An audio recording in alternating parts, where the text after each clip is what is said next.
Welcome back to Leicester City Down Under. I'm Luke. This is my companion, as always, Anil from Blue Tinted Glasses. How are you, brother? Very good. Looking forward to the football. We've got a bit of a break after this one, but good to get some football in on the weekend. Let's see how it goes. Yeah, let's see how it goes. How are you feeling? You're just telling me off air before it's a free hit, mate. You're not nervous at all. You just think, oh, fuck it. No, because our record at Old Trafford is really bad. Like, I think we've won there once in the last 20 years or something crazy like that. But they are a team in bad form. They set their manager for a reason. So I do think we can get something out of him. You're proper optimistic. Clippo, thanks for tuning in, mate. Look, we're going to get into it in a minute. Lox is just about to join us. I don't think there's much to really read into the last game. Basically, they went strong. They're basic borderline first team, and the Cup played our second team. So I don't think there's really much to read into. What I want to get into a little bit, and we'll talk about later, is Ruud van Nistelrooy and the morale around the club right there, right now. But let's pull it up. Let's get this into this. Welcome to the Manchester United versus Leicester City preview, presented to you by me and Anil and Lox from Blue Tinted Glasses, who will be here shortly. Now, what I want to get into today is he's got a little bit of credit at the bank. You know, we've got more points than we expected, to be honest with you, before the season started, particularly if you were freaking out like we were a bit after I think it was the Palermo game where we just looked absolute dog shit. But we are up to another international break again. I'll start with you, Anil. Is Steve Cooper walking the plank? If we lose this game, do you think we need to pull the trigger and sack him? He's had 10 games. People say we're being too preemptive, but if you look at the games that are ahead, even though people say, well, look, it's Man United, if you look at the games ahead, it could get proper toxic, and we need to utilize that international break potentially to bring someone else in. So, Anil, is Steve Cooper on borrowed time? And Luke never disappoints me. 2 minutes 20 into the stream, we're already talking about Cooper out. Not unsurprising. Look, I think the board wouldn't do it because we're 5 points clear of the relegation zone. I think if we were in the relegation zone, it might be a very serious thing that's done. You know, would I do it? It depends. If you can find someone who you think is better, there's always the possibility of doing that, but only if you can find someone who's better. Look, I do think that he's been getting away with it for sure. Definitely after the last match, I was saying I think it's time for him to go. But then the way that the results panned out at the end of it, we're still 5 points clear of Ipswich and we're 15. So the thing is, I think realistically, the board won't do it. So I don't think he's walking the plank. But if I pass over to my partner in crime from Blue Tinted Glasses, I have heard off the rumor mill that maybe I'm just being a bit too realistic and there might be trouble in the air. So what do you make of it, Lox? Yeah, I mean, I've heard lots of rumors over the last couple of years, and half of them have turned out to be absolute BS. So there is no guarantee. But I have heard on the grapevine that if we lose, the board might look at this international break as a perfect time to pull the trigger. And yes, if we are still out the bottom three, some people might, from external, other fans and other clubs might look down on us and say, what are they doing? What are they doing? But, you know, maybe the board have really learned from the Brendan Rodgers season. Maybe they have. You know, I don't, my heart is telling me they haven't learned, but I'm thinking maybe they have. Maybe they have. So maybe they will pull the trigger. But again, it could all be BS. It could all be BS. The rumor might be fake. But yeah. Go on, dive deeper, Lox. I know he wants to slack him off. Look, let's be realistic here. Like, remove all preconceived notions of he doesn't want to be here and stuff like that. If it puts you on a plate like, listen, Potter now for whatever reason wants to come, would you be happy with that appointment? Would you be happy if Carlos Corbrand, Lox? Like, would you take either of those two right now? For me, this is going to sound so like just complete contrast to what I've said all season. For me, I don't think I would take Corberan right now. And the reason I'm going to say that is because I think if you are going to sack a manager outside the bottom three mid-season, I think you would need someone who's clear and above your current manager to make that, to risk it. I'm not saying we want him gone. You know, a lot of us want him gone, but to risk it mid-season while you're out of the bottom three, you know, if the season ended today, you're not getting relegated, I think you need to have a clear upgrade. I think Carlos Corberan is an improvement, right? I think he is an improvement on Steve Cooper, but is he that much of an improvement? I'm not so sure. And with no preseason to work with the players, I don't think he would be the right option mid-season at this point. However, if Graham Potter did, I mean, I do keep saying we seem obsessed, stop going after him. But if the situation was what you just said, that he wanted to come and he was open to come in and he was excited for that and he thought that he could keep us up, then yeah, why not? Let's do it. I still don't think it would happen again, more rumors. We keep talking about rumors, but there's a couple different rumors that number one, his contract with Chelsea was the problem why he never came. Number two, the other rumor was that he didn't want John Rudkin, or he wanted a restructure of some kind. Maybe he wanted to bring his own guy. And if that is the case, then I don't think it's ever going to happen, because I don't think Rudkin is ever going to lose that job unless something crazy happened. Like, I don't know. I won't speculate. But yeah, so I don't think Potter's going to happen, which then goes back to my first point. I think you need to find a clear upgrade to sack him now while you're at the bottom three. So fair, sensible take. Anil, you're of the same opinion. Yeah, I mean, I do think Potter would be a good fit. I think we were all quite excited. I remember, I think maybe all of us, even in the stream, we were discussing, we thought he was going to be the one that was appointed. And then all of a sudden we got rug pulled and it was it was Cooper instead, and it made it just feel even worse. Like, maybe if there was no promise of Potter at all, it wouldn't have felt so bad. So if he was available, I still think the way that he plays, he would be able to coach and develop the players better.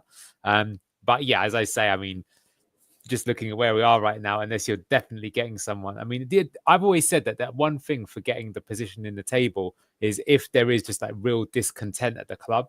If a lot of players have gone to top, Rudkin, whatever, and said that this guy is not the guy, we're going to go down with him in charge, I could see something like that happening. But, when you look at it out on the pitch, the players have definitely haven't given up in any game. They keep fighting. They're doing something. Maybe it's in spite of instead of because of. But I think for that, dare I say it, but 10 games into the Brendan Rodgers season, right, where we got relegated, compared to now, I think we look better. And we're higher up in the table. But anyway, maybe we should move on. But that's how I agree. I agree. Yeah. I agree, mate. I agree. And this is why I've done my best over the last few weeks to give credit where it's due. And, we aren't in the bottom three.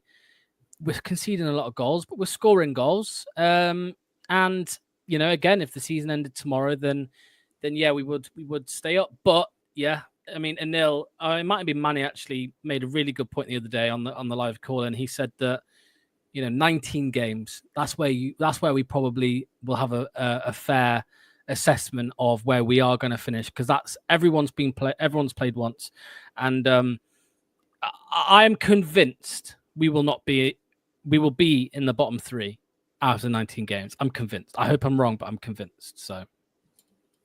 We'll come out pitchforks then. But yeah, Neil, you make a very, very sensible take, mate. So I think we'll just move on for now in the Orc Cooper we trust. Now, let's talk Ruud van Nistelrooy, a club legend for United, brilliant player, decent manager, come from PSV, took a step down as a manager, as an assistant, which I actually quite liked and respected. I thought that was quite humble of him. I liked that. The players are all behind him. You can see all the interviews coming out that he's a players manager. I think he's going to get an excellent reception at the Old Trafford. We were also linked to him as well. I've gone through some of his tactics in the past. We were linked to him and his masterclass on YouTube. I thought it was an interesting watch. Neil, I'll come to you with this first, mate. What are your thoughts on Ruud van Nistelrooy as a manager? Do you think the Old Trafford's going to be bouncing? How do you think it's going to come up against us? Well, I looked at his games. When he played us, obviously they scored 5, but they didn't go for the game like I thought they might do, which is that normally when you have a manager change, you have this relief amongst the crowd and people really get at it. Like, I can think of a few examples where that's happened for us, and actually sometimes when it didn't. But I remember after Ranieri got sacked and Shakespeare came in charge, the very next game, I think it was against Liverpool, and all the players were running at like 120%, and we just got a result out of nowhere, and it shows you the importance of that. That said, when Brendan Rodgers got sacked, right, firstly with the 2 assistants, if anything, it looked even worse against Bournemouth, if you remember that game, and James Maddison's horrible back pass. And then Dean Smith came in, and it improved slightly, but it still wasn't as electric as you might have hoped for. Now, that's what surprised me is they scored 5, but it's not like they took the game to us in the opening minutes. In fact, in the opening 15 minutes before they scored, their goal came against the run of play. Then fair play, they got on top of it, and then they did look a bit more exciting. So thought maybe that's the way to go. But then if you looked at them against Chelsea, it was 1-1, and it was a bit of a nothing burger game, really. Like very few shots from both teams, and it was kind of an attritional style. That's not necessarily a problem because I think that's been their big flaw, Man United. The way that they play, they're just too open all over the place. They tighten them up. But what I'm saying is that I think people who feel like, oh, Old Trafford's going to be bouncing, they're going to be up for it. I don't think they will be for this game. They might be in the next one when they have Ruben Amorim in charge, who they know is like the exciting thing.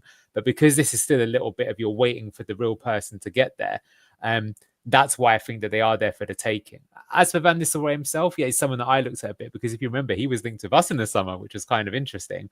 I don't think he really does anything that's massively innovative, but he did win the cup with PSV, and he's a young manager that's up and coming. And you look at some of the managers that are coming out of Holland at the moment. I mean, obviously, Arne Slot's absolutely destroying it with Liverpool, top of the Champions League and the Premier League. But that said, Erik ten Hag came out from Holland too, and he wasn't so good. So it's too early for me to judge, but he's certainly an interesting appointment. And you never know, he is someone that you could end up seeing as Leicester manager one day. It's not the craziest shout in the world, people who've mentioned that. That's wild. What do you think, Lox? Can you imagine that Ruben Nistelrooy destroys us in this game tomorrow and then swaps and takes Cooper's job? I mean, I don't. Going back to what you said, mate, though, about him becoming an assistant, because I think obviously we were linked with him, but I think Burnley actually offered him a job, and he said no, and he went to United. And a part of me thinks, did he expect to get the next job at United? You know, did he see how things were going with Ten Hag? He thought, okay, a few months here or a year, I might be in here, and they've gone for someone else. Maybe that is the case. Maybe he will stick around, and that will be the case in the future. You know, I mean, look, the best time as a United fan, right? For United fans, the best time for them over the last few years has been when they've just sacked a manager and they've got a new one coming in, and that's it. From then it's downhill. From then on, it's downhill. But so I think that again, what Anil mentioned and what we've said really for the last 2 weeks is that there is a bit of pressure just off their shoulders. Will they be wanting to impress? You know, the new manager coming in. I mean, a lot of them have big egos, so they probably just think that they'll get a place anyway, the United players. But look, they weren't perfect against us in the cup. Yes, we had a weaker side as well, but they scored goals, and that's all that matters. I do think it'll be quite similar this week. I don't think it'll be as heavy or whatever, but you know, we will have some of our stronger players back in. But I mean, I can't see any points, to be honest with you. I can't see it. I have swayed with like a 1-1 or something like that. I'm like trying to convince myself, yeah, we can get a point here, but I don't think we will, mate. I think they will pick up the 3 points quite comfortably in the end. I think so too, unfortunately. Moving on, I want to go with you of this first, Anil. I don't think we're going to get into my 11 in a minute, but I don't think either of these guys are going to start. But if they were to both start, do you think either that this of them? is the most? I'll get into this. I don't think either of them will start. Do you think that this is the most important matchup because like that they are looking like Garnacho and Rashford are starting to pick up a bit of form? What are your thoughts on I think we could get absolutely slaughtered in the fullback department where we're going to look vulnerable as it is. And Neil, what are your thoughts on the key matchups? Is it the wingers? Is it Casemiro against Buenote? What are your thoughts?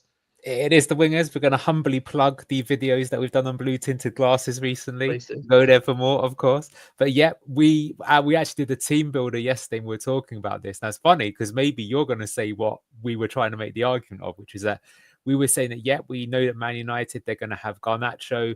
And we gave away 2 goals actually against them when we played because Justin was out of position because we weren't using the Enzo system. We were using the Cooper system in that match. And we also saw that Man United played PAOK in the midweek. They put out a very strong team and Amad Diallo actually came in and scored 2 goals. And all the Man United fans think that he should be starting instead of Rashford on the right-hand side. Regardless of who plays, you've got 2 direct, very fast wingers on either side and they're a transition team and that's what they're looking to do is find those wingers, get them in, they attack with a 5-man block and they're the ones to score. So yeah, you need players on our team when we're defending to be able to stop that from happening. I think to be fair to Victor Christensen, you know, it's not that I'm not his biggest fan. I just think the way that we play, he's not ideally suited to it because he's not that good at playing out from the back. But I think defensively, he's actually quite good. And I think he was good against Amari Hutchinson, who he kept generally quiet against Ipswich. The issue is, though, is that if you're playing someone like that, are you sacrificing the ability to go forward? So actually, overall, it's a net negative because you're going to be conceding more possession type thing. Someone else can jump in there, but maybe he could do that. So anyway, literally, I got called out for being a hipster, and there was a little bit of a delve in on Anil calling me out for the blonde highlights and looking tragic and midlife crisis, all of which is true. We all know it's true. But I was going for Caleb Bacoli at left back or the left centre back, because I think he's good at playing the ball out, and I think he's quite fast and quite strong, and I reckon he could maybe deal with those wingers. So that's personally what I would pick. But I do also think that Christensen seems to be one of Cooper's boys. He's played in every game where he's been fit. And I think on paper, it does make sense to have someone like him up against their winger on that side. Coming to the other side, the right-hand side, yeah, that's actually what we called out in the Blue Tinted Glasses match preview key battle. So we said it would be our right-hand side versus Garnacho. So I'm expecting it to be Ricardo and Fatawu again. I think they generally did do quite good against Leif Davis. Now, of course, he did score, but he scored a goal that I think no one in this channel right now has scored the goal that Leif Davis scored. Let's be honest, maybe on FIFA, but not IRL. So I think, they maybe could have done a bit better for that goal, but I think it's been very harsh if you expect that. So I think generally they were good. So I think they will probably be there. And yeah, I think Garnacho was getting way too much space when we played them, and we'll need to make sure we stop that. And yeah, exactly what Clibo's saying. Clibo's all over it. What are your thoughts, Lox? Well, both systems leave space, don't they? At right back, for different circumstances. I mean, James Justin, when he does play there, and I mean, he gets so far forward that leaves us a little bit exposed. And obviously, when Ricardo's in, I don't want to blame. I'm not going to blame Ricardo for the Leif Davis goal, but he did need to get across, didn't he? And he did, but it just kind of went over his head a little bit. So. Yeah, I'll be interested. I mean, are we Anil, Luke, do we think there's any chance that we might see another system, a brand new system pulled out of the back, maybe a full-on low block, maybe not a 3 or a 4 at the back, maybe a 5, who knows? But I'm not sure exactly how we will go. I mean, I think yesterday, Anil, we said he will probably go with the Enzo system, or I think we stopped calling it the Enzo system now. We call it the system. I love that. The system. The system. Yeah, absolutely. Yeah. So yeah, I think we probably will see that. I mean, Anil lost his battle to get Akoli, and the chat overruled him, unfortunately. And I think it was it Christensen at the end we went with. But I mean, I've always liked Christensen, and I was gutted that he went on loan to Bologna and he left us. But I don't know. I think I want to see James Justin there. I think I want to see James Justin at left centre back. Yeah. That's a fair shout. He does look more comfortable, like, on the left. And apparently, if rumors are to be true, that he is even, doesn't understand why Ricardo wasn't being started when he wasn't. I would love, and Anil would love this, nothing more than Cooper for us, obviously, in Leicester, to have a win tomorrow. And then Anil's going to have a thumbnail ready to go of Steve Cooper in shades and a cigar in his mouth saying, fuck the system, playing a back 5, staying straight up the Cooper way. I doubt it. Now, I have not seen any of your lads' videos yet. I've been insanely busy, hence why my preview is quite late. So thank you for joining me, lads. Now, this is kind of what I would like to see, sort of what I sort of expect. Now, I think Christensen has been poor a lot of times. He's been okay defensive. I kind of disagree with Neil. I see where you're coming from, but I just think all he offers is a cross into the box, and that's it. And we don't see enough of that to, in my opinion, warrant starting him. Now, what I would like to see, as you just mentioned earlier, is Akoli as your left-sided centre-back, Yannick Vestergaard, and Faze. I think James Justin, for his own sake, needs dropping. Now, this is where it gets interesting, where I want to talk about before I dive into the rest of this starting 11. In that double pivot position, chances are, I don't know if you guys agree with me, I think Anil would, that I would love to see Ricardo Pereira play alongside Harry Winks. Now, there's a lot of people shouting for Samaris earned his place in the starting 11. Would you like to see, the question is, 1, do you think Samari deserves to start? And B, is he a double pivot player or a high A? Lox, he looks keen to go, so I'll start with you. If you're dropping in Didi, it has to be Samari to come in ahead of Bilal, in my opinion. In the high A. Look, Bilal scored against United. It was a good goal. I still don't think he's fully ready, and I don't think he's completely proven himself just yet. I think if we are not including Ndidi in the team, I think it'll be Ndidi, right? Personally, I think it will be Ndidi and Buonanotte as those high X. However, if it's not, I think Sumari deserves it. Yes, we might get our fingers burnt again with him, and if it happens, then it happens. Let's be honest. I mean, it's easy for us to say this now, but it's probably his last chance. It is probably, and same with Daka when he's back. It's probably both of their last chances to come in and make an impact and impress the manager, the players, the fans. And if he can do it, mate, we've got a hell of a player in our hands, for the next few years, if we can sign him down, tie him down to another contract. But there is a worry that won't be the case. The likelihood is, lads, let's be honest, the likelihood is he's going to be pony. He's going to be absolutely pony next time he starts. So, but no, I think if anyone is going to come out, if anybody is going to come in for Ndidi, I think it has to be Sumari, and he offers that physicality as well that Ndidi does. I don't want to shit on El Kanous because I'm excited about him still for the future, but yeah, Sumari for me over El Kanous. So, just before coming in with this, Anil, I agree with everything you said, but Anil, do you think that Ndidi has been a little poor in the last couple of games? Like, we have got players to rotate. Obviously, El Kanous, I completely agree with everything that Lox said, but I just think that attacking-wise, he offers more than Ndidi. But then again, you could completely argue that because of his stats and his assists. I completely appreciate that. I've also gone for Ayu on the left because I think Mavididi also has been kind of poor as well, needs dropping. And Ayu, I do think he's a better finisher, but I think this is a game where Cooper might want a bit more control, and I think he will start Ayu and Fatau obviously on the right. What are your thoughts on the Ndidi? We'll start with Ndidi and Sumari. Anil, give it to us. After you've done this video, Luke, go and watch the team builder that we did on blue tinted glasses, just because I think you'll crease up laughing about this. Is for me and Lox, this is quite entertaining doing it 24 hours later. It's almost like you were there without being there, because a lot of these discussions came up. So anyway, we in chat, we had like a moment of clarity, and we all agreed together, including chat, that we are on board the Sumari hype train. Even though we do suspect it will go wrong, even though we've been there so many times before and it's always gone wrong, we felt that, yeah, indeed, he's played all the games. He has been good, but everyone needs a rest every now and again. Now's the time for him to have maybe that game off, international break as well. He can be fully recharged maybe for the Chelsea game, which is probably more important. So for this one, yeah, put someone else in there. And the player we went for was Sumari. And the reason we went for Sumari, but we kept Winks and we kept Ricardo. And the reason why I identified Sumari is for a few reasons. Number one, when you're playing in that position, when we're defending in the 4-4-2, you're playing as a number 6. So a CDM. Sumari can do that. But when you're attacking, that player becomes a box crasher. So you're number 8. Sumari looks much better at doing that. He led to the goal that we got against Ipswich, and we almost scored another goal because of him. In fact, it was very impressive. Don't believe the Neil from Beyond the 90 propaganda that was given to you at the post-match analysis. He was giving it to you fresh. But if you look back and you look at the stats and you actually just look at it on the eye test, Sumari, he was rocking and rolling there. That's just a fact.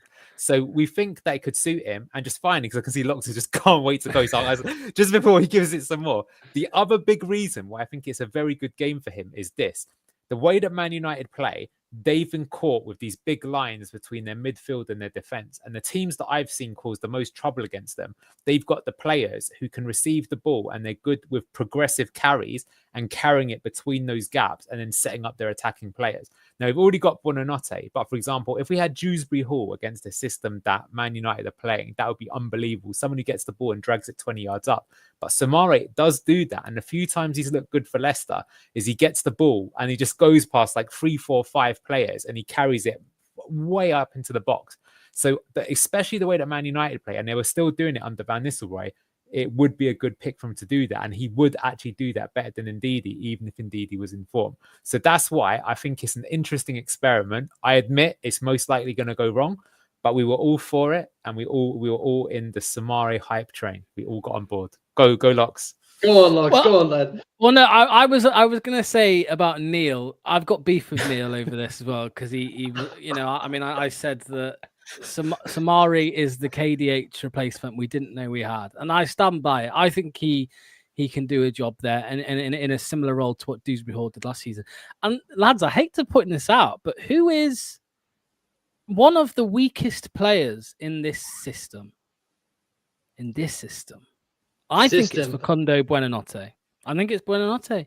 And of course, that might be down to, well, the other players played it. They played it for 46 games last season, and Ndidi. Buonanotte and Fatawu. Yeah, right. One thing that, in football is so important, it's positional awareness. And Ndidi, I think, has it down to a T in this system with Fatawu, the link-ups. We see it all the way. Ndidi underlapping on Fatawu, playing a little ball in, and Ndidi can loft the ball into the box. That's why I would say, I'm going away from what I said yesterday already on the live stream, but I would probably, I probably would edge it to Ndidi to start there on the right side, the high, where he did last season. I know he's nothing special. I know he fails the eye test, but he is good in that role. His, as Anil said about playing maybe the 6 in a 4-4-2, for example, when out of possession, he can do that perfectly. That's where that's his bread and butter over his whole career basically.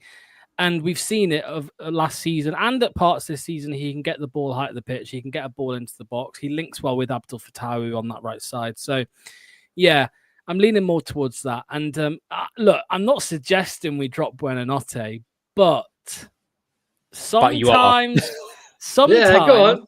Sometimes, you've got to do what you got to do, and potentially it might. I'm probably speaking whack, but. Sometimes you need to do what you got to do. That's all I'll say. So yeah, we'll see. I don't think for any second that Cooper will drop him, but it's something to think about because for me, Ndidi in the system is better, 100%. Okay, so the system, we don't know what it is anymore, but like that, there is some proper controversial takes from all of us just there. So I think the one negative thing I can say about Samari is his tracking back is scary, but to go by what Anil was saying is better as a box crasher, I would actually have to agree. I would not call him the Keenan Dewsbury Hall replacement. He has nowhere near the engine room that Keenan Dewsbury Hall has because Keenan Dewsbury Hall was everywhere. God, I hope he comes back. I miss the lad, but you got to give Lox a chance to respond to that. You can't just drop the bomb on them and then just take that as I want to hear the argument. Go on. Well, he did. Bro. We saw it. We saw it against Ipswich. He for got 20 back. minutes. He won. Yeah. But he only had 20 minutes to prove it. So let's see what he can do. I'm saying, right? If he can do it, if he can improve on that aspect of it, then. I think he is the Dewsbury Hall replacement. I genuinely do. And, hopefully all we can do is hope that he's turned a corner. And, there have been claims since he joined about his attitude or his laziness or work rate and things like that. And you don't want to shit on the guy too much. And we have shit on him a lot, actually, in the last couple of years. But, the players seem to love him. They all went mad. They all went to him. A lot of them went over to him instead of Ayew, for that goal.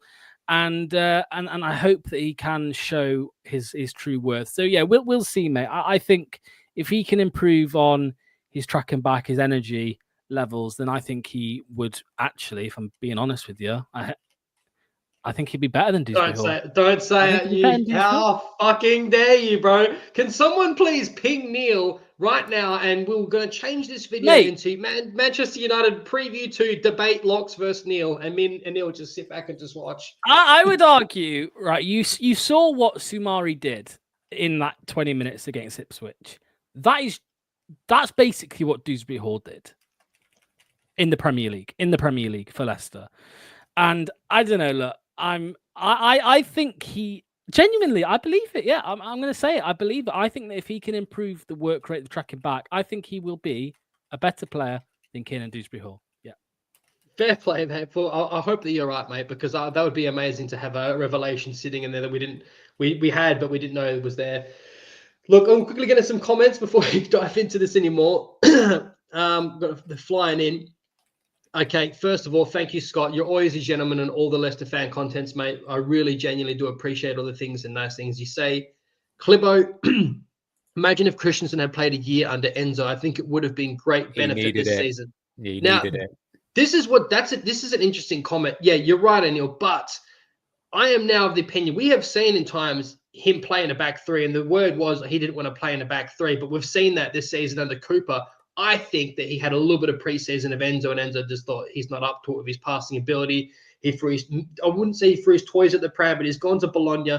He's come back, and Cooper's kind of had to convince him to stay. Like, look, mate, I am going to put my faith in you. You are going to be my man, and that's maybe why we see him start every game he's been available. That's just I think there's more to it than that, and maybe Lox can say more about this because he knows more about what goes around the club than I do. But there basically was a clique at Leicester that involved James Maddison, Harvey Barnes, Kiernan Dewsbury-Hall, Hamza Chowdhury, Luke Thomas. And basically, when Christensen came into the team, they were unhappy that Luke Thomas lost his place to a new signing. So there was a little bit of bullying going on. You might remember when Christensen was in the team, there was all these screenshots. I remember doing all these analysis on Fox's talk of him just going like, basically every single match, he was like standing where Harvey Barnes was supposed to play the ball, doing this, and he'd never received the ball. They just wouldn't play the ball to him for some reason. So I think that there was some sort of weird thing going on there, that they didn't like that. And I actually think the main reason he didn't stay is because he didn't like that environment. Why did he stay? Yeah. And the reason why I think he's decided to stay this season, because Kiernan Dewsbury-Hall's not there, right? And listen, I'm not even saying it's necessarily bullying or anything like this, but how can I say it? Just like, you know, sometimes you'll just meet someone, you have like a personality clash or something like that. You know, just for whatever reason, you don't get on, you just don't like this person. And if that's the case, it will generally affect your mental happiness, you know. That's why Lox always gives me the evil eye, you know, sometimes on the streams and stuff like that. Like, oh man, I better leave quick, man. It's the boss has had is not liking it today. So none of it is, bad jokes aside, I think that was the case. I think he did it for his own sort of mental health to do it. Whereas now I don't think he's got that feeling with him. And so that's why he's willing to play. But yeah, Clibbo, always the man. He's always there on the call-in shows. Love the Clibbo Dewey. And I think he's right, because the thing is that even though I don't think he's like a natural at playing out from the back, I think with enough practice, you can get better, because things that can really help you is just like your starting position, your body shape, and knowing where the options are. And I think if he'd have done it in a championship, you know, he could have made a few mistakes in the championship where it's not going to cost you. So when you're in a Premier League, you can get better. Because basically, the issue with him is when he receives the ball, he isn't confident enough sometimes to try and play it out, and he just kicks it long. And so we lose the ball. And so, and like, fair play to Okoli, he doesn't do that. He actually tries to play it out. He has made the mistake every now and again, like against Man United, but he's also set up some good sequences doing that. Anyway, I'll move on, but I really like that comment, and I think it would have benefited him. But that's the genuine reason I don't think is the one. Yeah. Is that reliable information, Anil? Yeah, is that actually something that you've heard? Yeah, that is something. Okay. I actually thought I heard it from you, so obviously I didn't hear it from you, but I have heard it from multiple people that it's a known thing that they disliked him because of it. Yeah. Well, I thought it was all down to because originally I thought it was Enzo not fancying him, but then I also heard recently it's actually him. It was Christensen who didn't want to play in that role, which he's now playing, which is funny. But so I heard it was that. That's the first time I've heard that anything. Could also be true though. It could be a mixture of both. Yeah. Wow. If that is the case, Dewsbury Hall, have that. Samari's the GOAT. Come on, bro. No, wouldn't mind seeing Ricky P in the number 8 role instead of Ndidi. Enzo tried it, didn't he? He tried it a couple of times. I don't think, it worked in times, but I wouldn't think it would work in the Premier League. Well, the thing is, mate, how many times Ricardo's always been this guy that people have said, play him on the wing, play him at right wing, or play him in as a high 8. I don't know, mate. I don't know. I'm not sure. Go on, Anil. No, I was going to say, I don't think he should play as the high 8, but what I would say is that what Enzo did sometimes against the teams that were utterly parking the bus is he would go to put 6 men attacking rather than 5, and he pushed Ricardo up to be like another 8. So we could do that at times. And what's interesting is we did score against Forest doing that, but it wasn't Ricardo, it was Harry Winks. So Harry Winks box crash, did the great cross with his left foot, by the way. He doesn't get enough credit for that, and Vardy scores. So I could see him being utilized like that, but I think the issue is not that he couldn't play the position. I think he could play the position, but if he plays that position, who else can play that inverted fullback? Which is a bigger worry with the system. So he's a great player, but we needed somebody who could also be backup for that. Last season, it was Hamza Chowdhury. I don't think he's had any Premier League. Maybe he's come on for a few minutes, I forget, but it's a lot more pressure you get in the Premier League. So that's why I just don't see that happening, because if you do that, you're actually making the team weaker, because who's going to play in that position? Yeah. Okay. I'm having none of this. Samari, yeah. Daka has the touch of a rapist. I'm not monetized, so I can say that here. Daka is shit. Okay. Chicken chasing garbage. Okay. He is absolutely woeful. I'm having none of that. Oh, he scored 4 goals against a Farmers League team, Moscow. Go fuck yourself. Not you, Clippo, but like, you know what I mean? Like I'm not having Daka's garbage, bro. Like, he's fast and that's it. Like, chasing shadows is just yuck. Don't want any of that. Go on, Lox. Yeah, what do you reckon? You fancy him? No, I don't fancy Daka. But like I said with Samari, do they deserve one last chance? One last go under a new manager? Because let's be honest, Luke. Every player gets a fresh start under a new manager. Daka has had his halted. He was in pre-season. He got injured. He hasn't played since.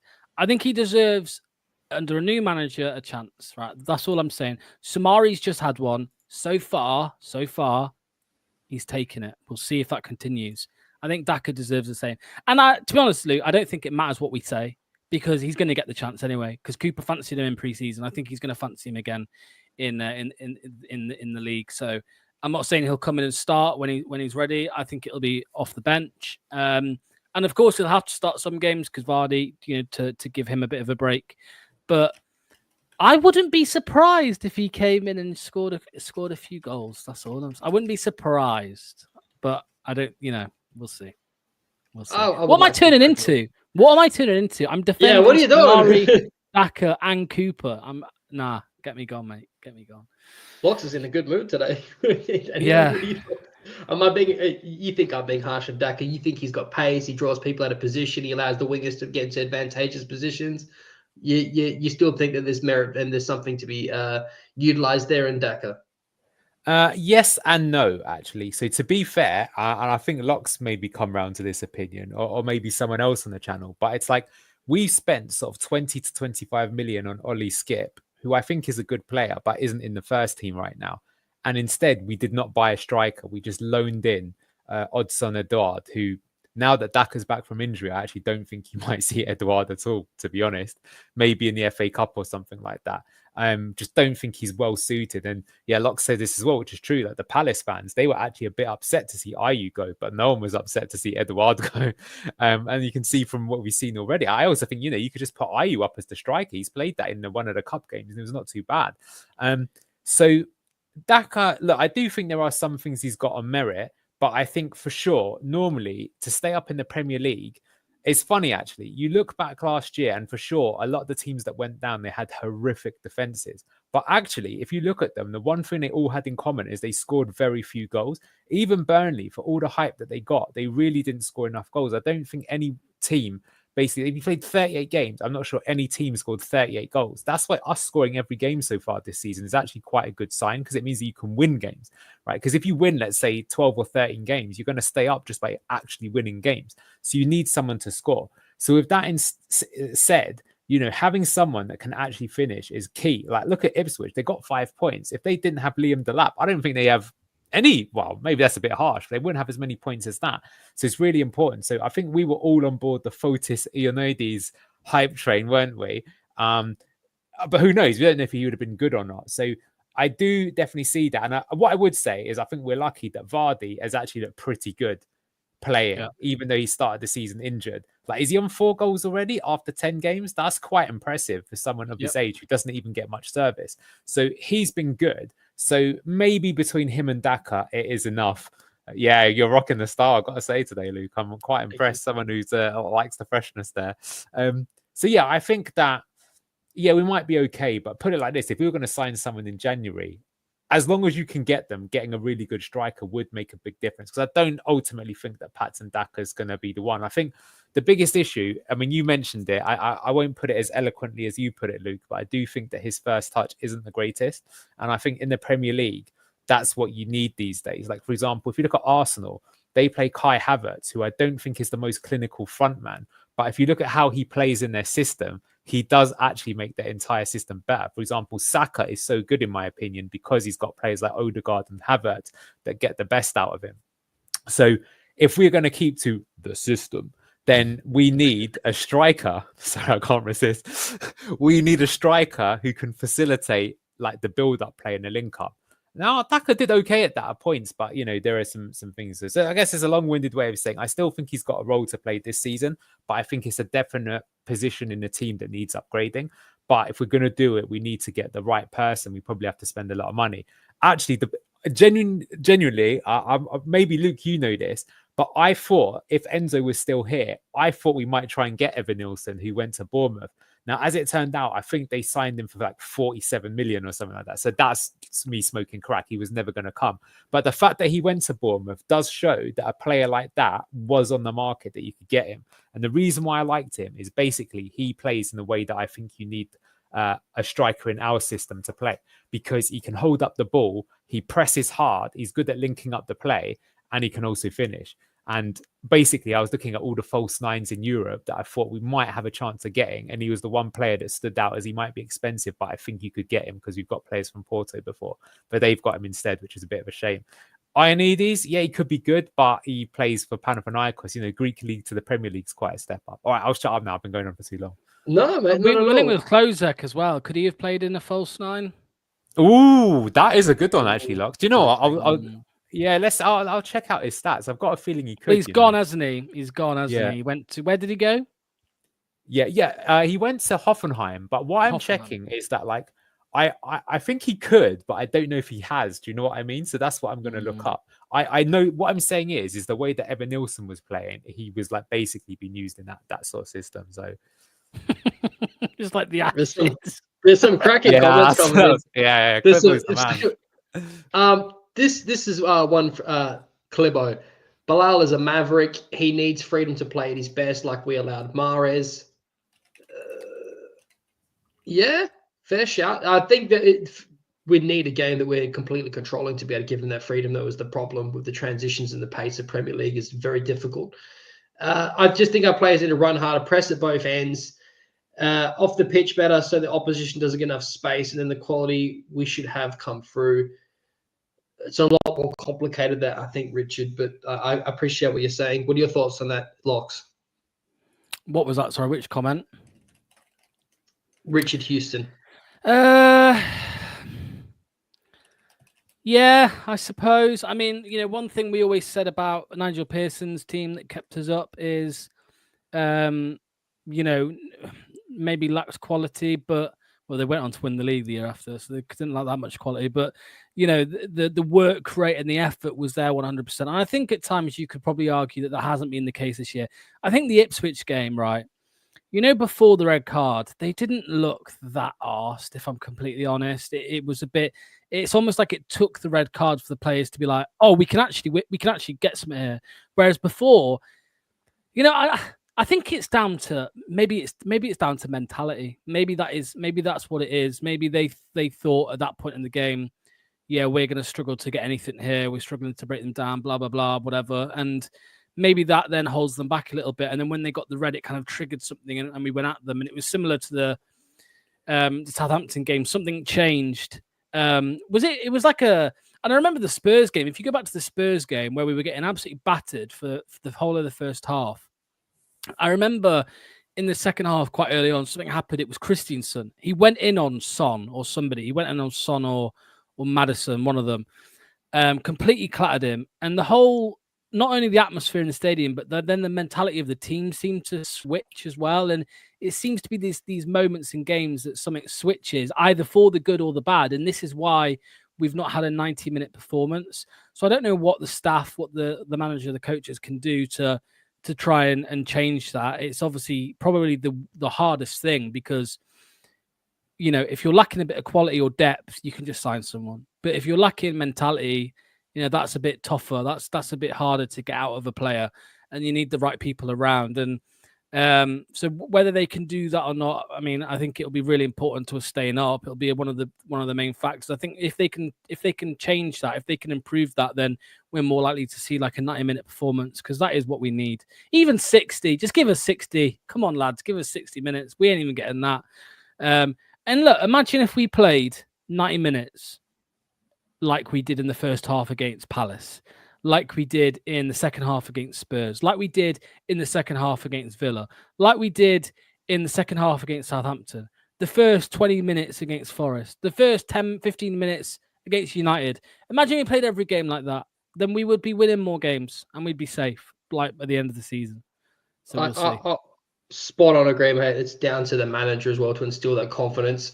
Just quickly, I'm in agreement with Anil and Klebo here. So Tom Cannon recall in January. I'm only in favour of this is if we were to sell Daka in the January transfer window, this is his last year under contract, or he's got 1 year left. Someone, if they could check that, I would appreciate that. But I believe it's his last year. So if we paid a lot of money for him, we were you were playing in Europe. So I don't think that I want to see any more players leave for free, as we've seen in the past. But if we're not, another year. He's got another year. Okay, thank you, Lox. So then, no, I'm not in favour of this. Yeah, I would like to, but if we're not going to play him and he's doing well at Stoke, then I would like to see him continue to develop there.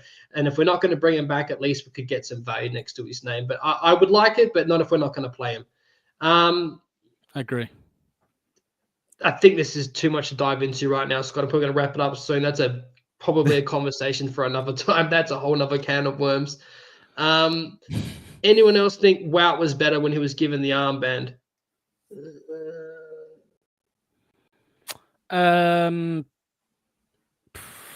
No, not really. No. Wow, he's an interesting one for me. I don't know what your thoughts are on it, guys, but I don't know. I want to. It's weird. It's almost like I want to hate him.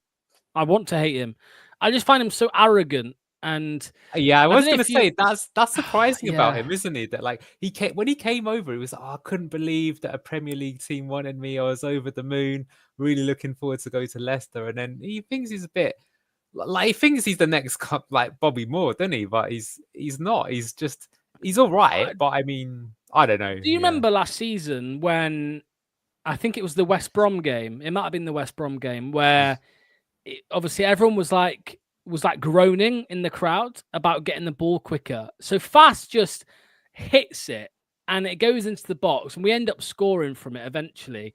And then when they're celebrating, he goes to the crowd and cups his ears at the crowd that have been groaning.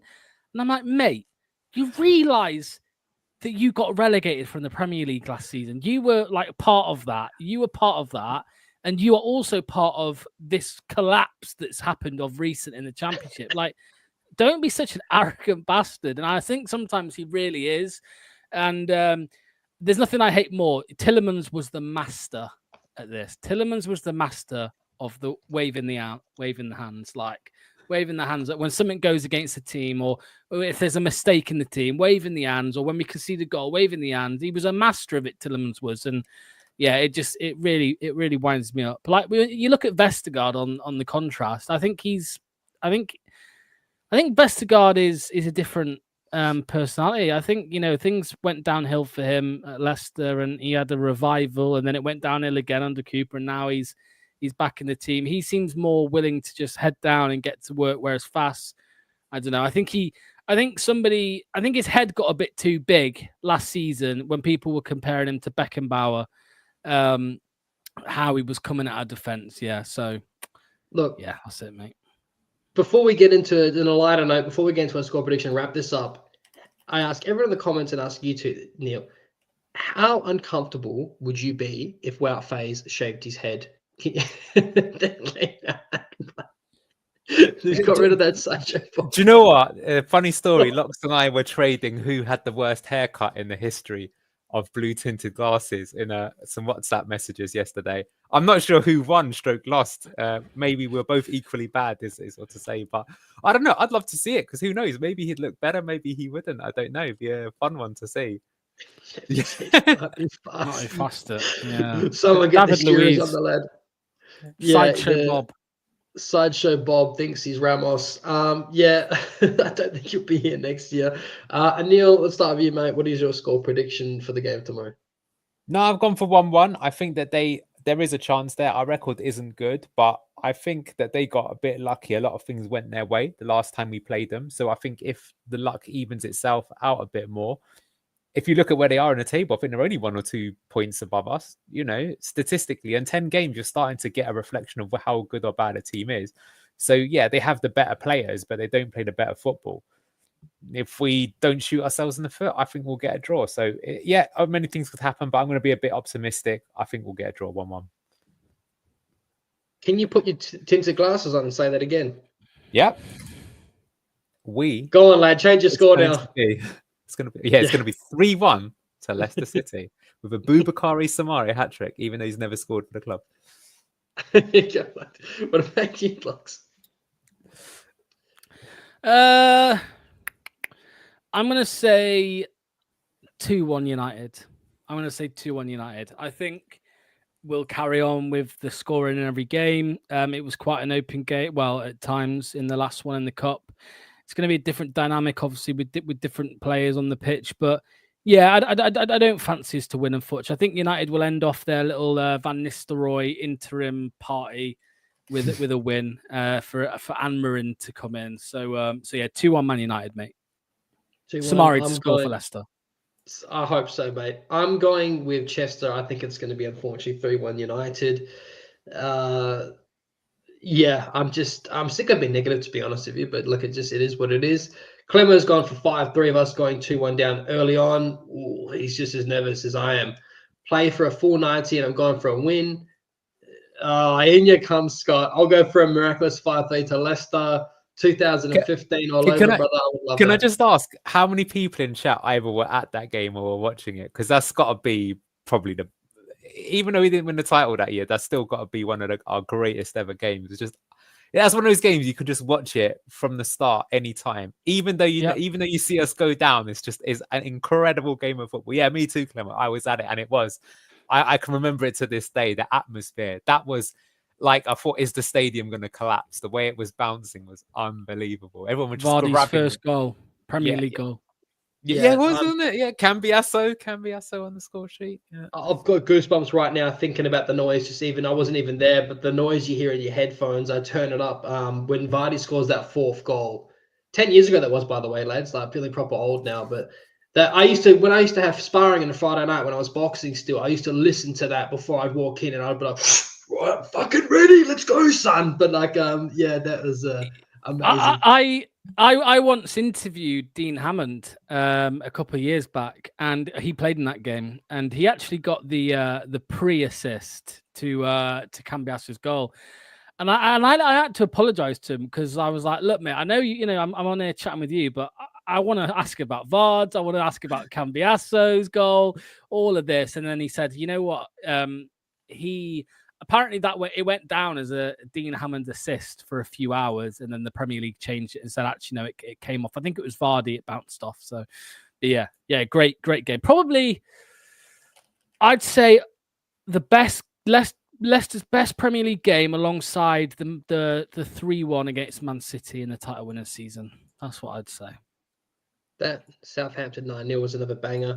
Oh yeah, how can I forget? Yeah. How can you forget? And then we went and signed that 2 of the players that were responsible for that. Guys, thank you as always for joining. You can see us tomorrow, I believe, with Lox for the pre-match and Anil, and the halftime and post-match. Anything else you want to plug while you're here, Lox, that you got coming up? Yeah, I mean, long day tomorrow of content. So 12:45, reacting to the team news on the channel with Ric Flair, and then of course Match Day Live as usual, which will be good.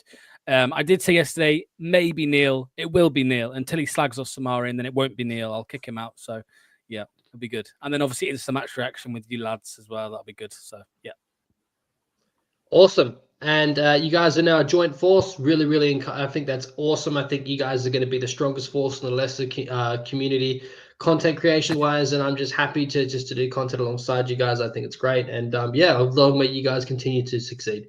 I'm Luke from Leicester City Down Under. If you liked it, like and subscribe, all that good stuff. And I'll catch you on the next one. Come on, you foxes. Come